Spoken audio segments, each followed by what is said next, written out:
Have you ever thought about how much you communicate? Studies on communication find that on average, we talk 1 to 2 hours a day.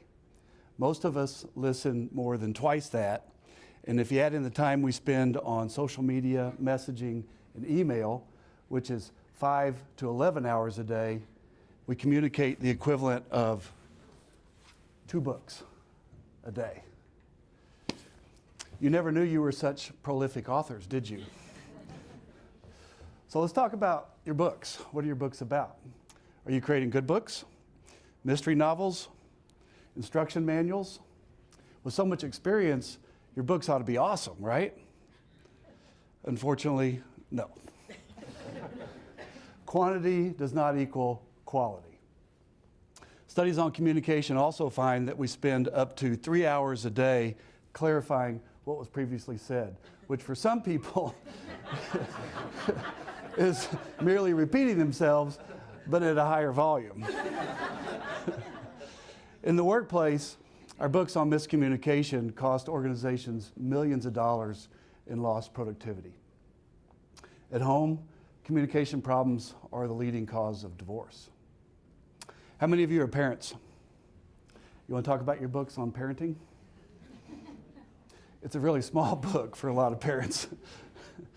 Parents, on average, spend only 15 minutes a week in serious conversation with their kids. Think about that. Let's talk about your books on health. Studies find that over 1/3 of injuries are related to miscommunications.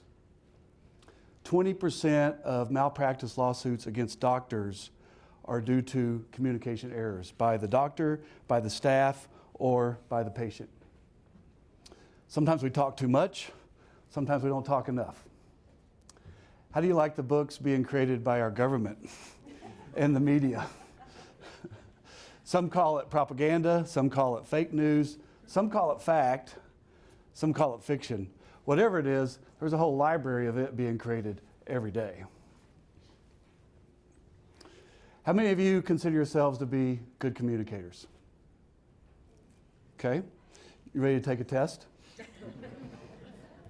Can you share differences of opinion with others without arguing? Okay. Can you receive feedback without becoming defensive?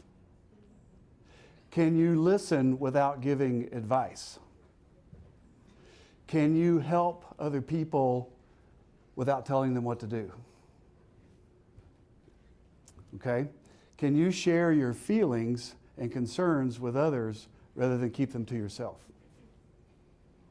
How many of you right now have a thought that you should be sharing with others that you're keeping to yourself? I can tell who you are. It's every one of you. I'm Mike Hawkins. I'm an executive coach.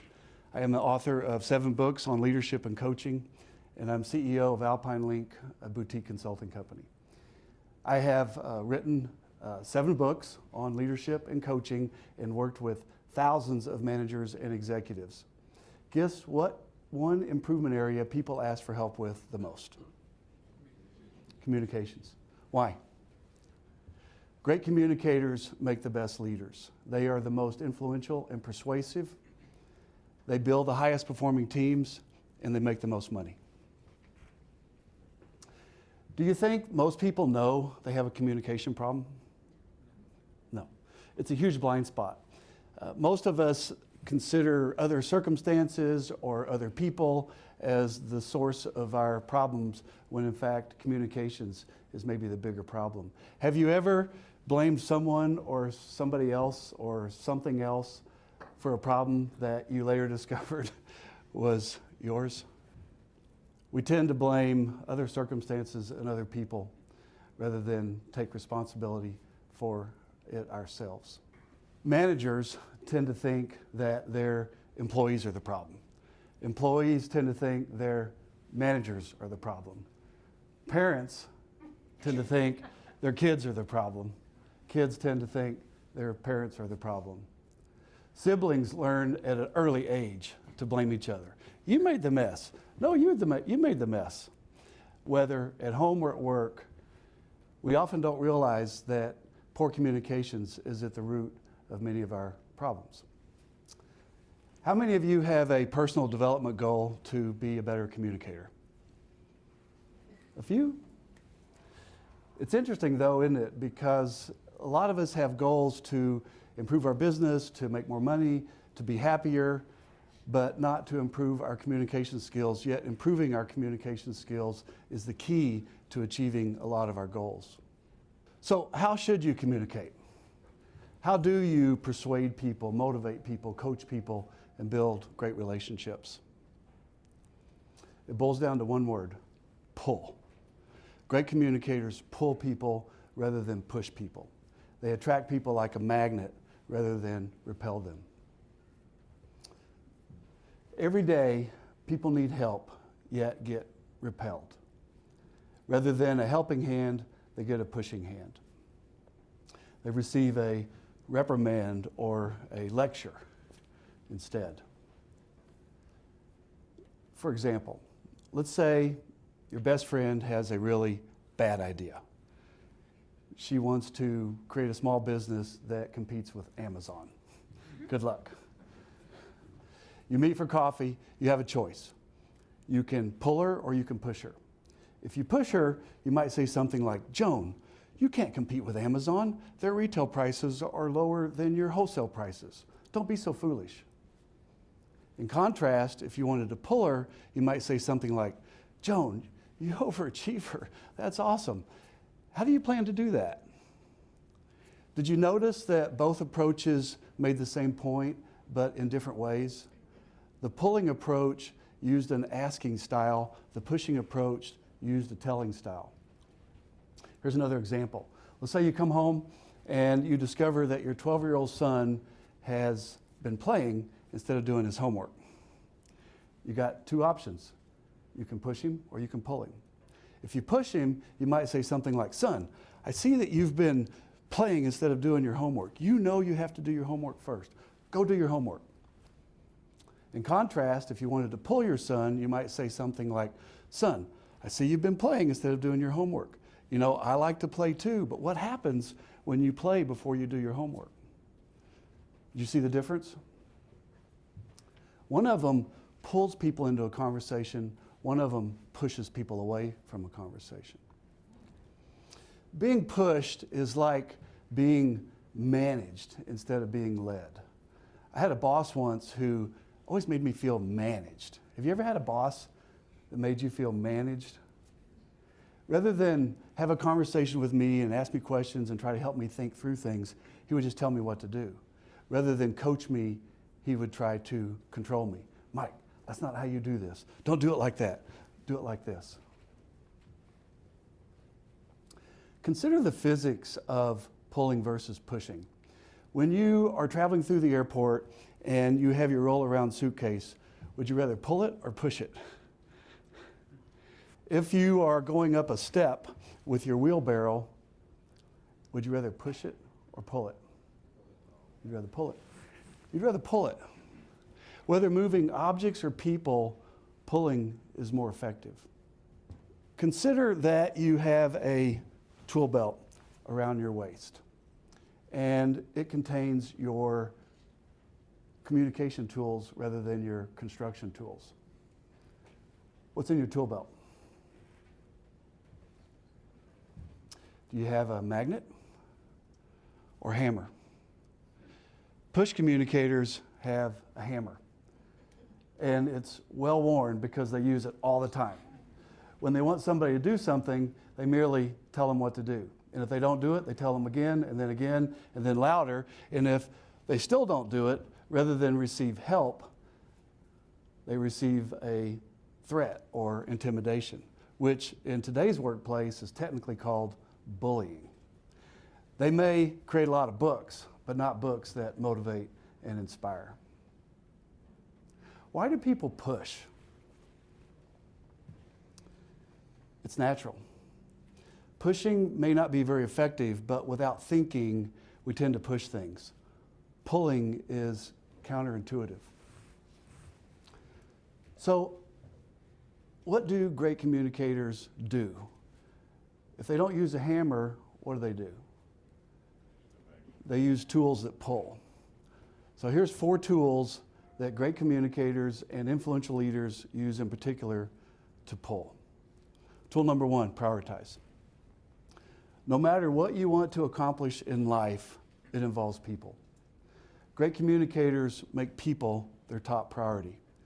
You may think you're in the construction business, financial business, software business, or some other business, but more fundamentally, you're in the people business. Flip your priorities.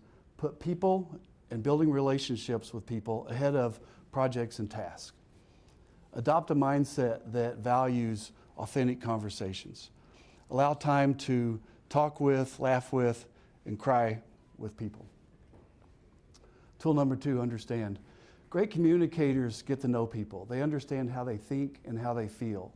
They get to know what really drives people. They relate to people. They make people feel valued and heard. What tool do they use to understand? Questions. They ask questions. Pulling is not telling. It's the exact opposite. Many people get it backwards. Pulling is asking questions, listening, being empathetic, and understanding. Many spouses, bosses, coworkers, friends, they think about what to say instead of what to ask. When you think about what to say, you don't listen. You don't get to know people. Even if you have an agenda or you want to share your opinion, ask questions and listen first. You'll get your chance to talk later. If you want to be a better communicator, immediately use this tool. If you tend to tell your spouse, your kids, your employees, or your friends what to do, stop it. You'll be amazed at how effective asking is rather than telling. Tool number 3 is learn. Great communicators and leaders are learners. They also help other people learn. When you're leading, most of your communication is with the intent to influence or to coach. When you're in a position to influence, you help people develop. Learning and development starts with awareness. You pull people forward by helping them become self-aware of how they do things, what they do well, and what they might do better. When somebody makes a mistake, you let them retain their dignity, but you help them learn from it. With your learning tool, you help other people acquire and understand the tools that they need to put in their tool belt. Tool number 4 is leap. The real measure of how well you communicate is how well you persuade other people to take action. Effective communicators move people from knowing to doing. They move people to take action. Like coaching an aerial acrobat. You help people let go of the trapeze they are on and make the leap to another trapeze. Whatever it is, you make people feel good about themselves. You build up people and their confidence. You instill hope rather than fear. You give people the motivation, the learning, and the plans they need to move forward. Jim hired me to be his executive coach. He was next in line to be his company's CEO. But he had a problem. He was a pusher. He was controlling. He told people what to do rather than foster conversations with them and help them think through things. He was writing books, but they weren't very persuasive. Top performers and self-starters didn't like working for him. One time, without gaining any buy-in beforehand, he told people to complete an assignment by the end of the day on Friday. By 5 p.m. on Friday, guess what? No one had completed the assignment. They were so tired of being told what to do that they were ready to quit or be fired. They didn't care. Jim was furious. He was ready to admonish them, but after some reflection, he started thinking, maybe he was the problem. Maybe he needed to change. He realized he had merely told them what to do. Jim decided to change his approach. He decided to attract people rather than repel them. He decided to pull people instead of push them. Number 1, he changed his priorities. He put people and building relationships ahead of projects and tasks. Number 2, he started asking questions, listening and getting to know people and truly understanding what drives them. Number 3, he helped people be better, but not by telling. He provided coaching. He fostered conversations that made people think. Lastly, he motivated people to take action. He moved people from knowing what to do to actually doing it, to make that leap. After Jim retired as Hammer, his people felt more valued. They became more loyal. They became more motivated. They became more engaged. They gave more effort, and Jim became his company's next CEO. In virtually every conversation you have a choice. You can be a great coach, you can build up people, and you can pull them, or you can broadcast negative energy and you can push them. You can choose to nurture a meaningful dialogue with people, or you can just tell them what to do. Great communicators choose to be a positive influence and attract people. When you go home or back to the office, put new tools in your tool belt. You might be amazed at how well pulling tools work. You become more influential, you become more persuasive, you build more buy-in, and you build better relationships. Using a hammer may be great for driving nails, but not for driving people. Thank you.